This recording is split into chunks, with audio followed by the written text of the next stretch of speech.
how to turn an old sofa into a base trap. Right, so I wouldn't recommend going out and buying a sofa and chopping it up, but I got this for nothing, and it was scrap. Gave it a little clean, and here's my plan. That's some carpet underlay that when I ripped that out, before I put that on in fact, there were gaps in the side part of the sofa. So what I did was rammed that full of rock wool, my favourite stuff, in many plastic bags, and I've stuffed out the area across there, and it's the same with up here. There was space at the back of the sofa, so I think I've rammed foam and rock wool in that. It's a bit of dead real estate. There's a big base trap over there. You can see I don't like rock wool just sitting about, so everything's been double bagged. And I've used piles of carpet tiles between the bags of rock wool. So same thing that side, the gap where the arm was, that's rammed full of rock wool, as is this bit across the back. So I think I managed to get a full bale into the sofa. Then I thought to myself, the space behind the back of the sofa there, you can't see what's behind it, so again, row of carpet tiles in the back wall, couple of bits of foam, they're cut to below the height of the sofa. So far so good. And when the sofa's pushed against the back wall, you're not going to see this. So where am I going with this? Right, next,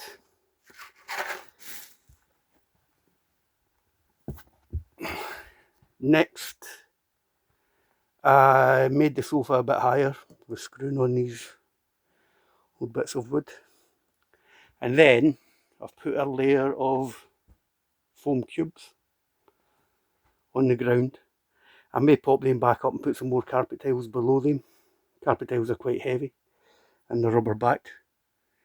Then when hopefully I push the sofa back over onto its feet,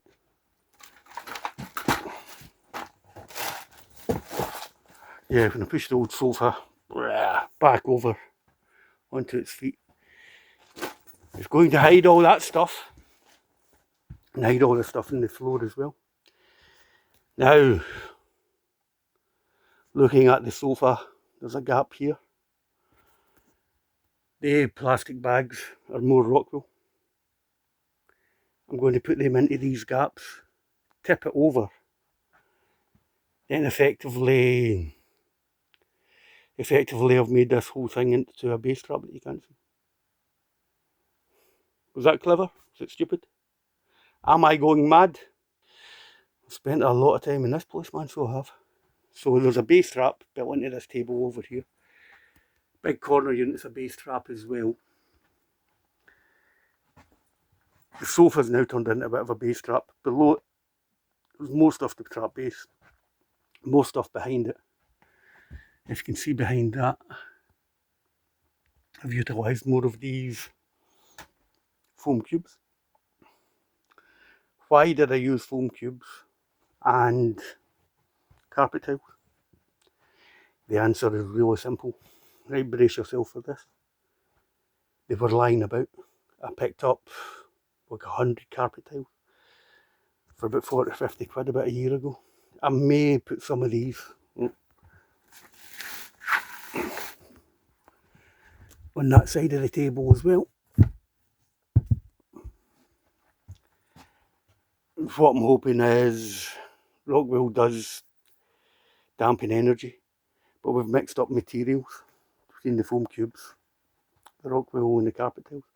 The reason I used foam cubes and carpet tiles, I picked up about 100 of them from an office for about 40, 50 quid over a year ago. And my mate had a studio and he's given us these foam cubes for nothing. That could be rock wool down there, it could be any material of your choice. But considering the sofa's going to sit at the back of the studio anyway, better look at it. Considering the sofa's going to sit at the back of the studio anyway, I've managed to hide a lot of dampening. I've got to put that trap back up. There, it's over there. Onto that back wall, and I'm doing a similar thing. It's what have I done with this? On the other side of this acoustic panel, let's call it that, there's some nice material. I don't know if we'll see it. Yeah, there's some nice material stretched on it. So what I did was, I don't want the foam pushing against the material. I've built a wooden frame inside it, so there's a gap between the foam and the material, and hopefully over the years it's not going to push forward and distort the material in the front of the acoustic panel. So there you go. Is that useful to anybody? Useful to me. I'll remember that I've did all this stuff. Everything takes time. If you want something done well, you can either throw lots of money at it or chip away at it yourself. Right, so I'm going to pop that, stick the bags of rock wool in the bottom of the sofa, tip that back over, and that should be the base trap from heaven. Alrighty, tighty, tighty. Right, thanks for watching. We'll finish on the foam cube. Bye bye. Oh, in fact, no. If you're thinking about doing this and you've just spent lots of money on a sofa, I probably wouldn't. And the reason I use these materials were because they were lying about. Doesn't get much cheaper than that. Thank you all for watching. Goodbye.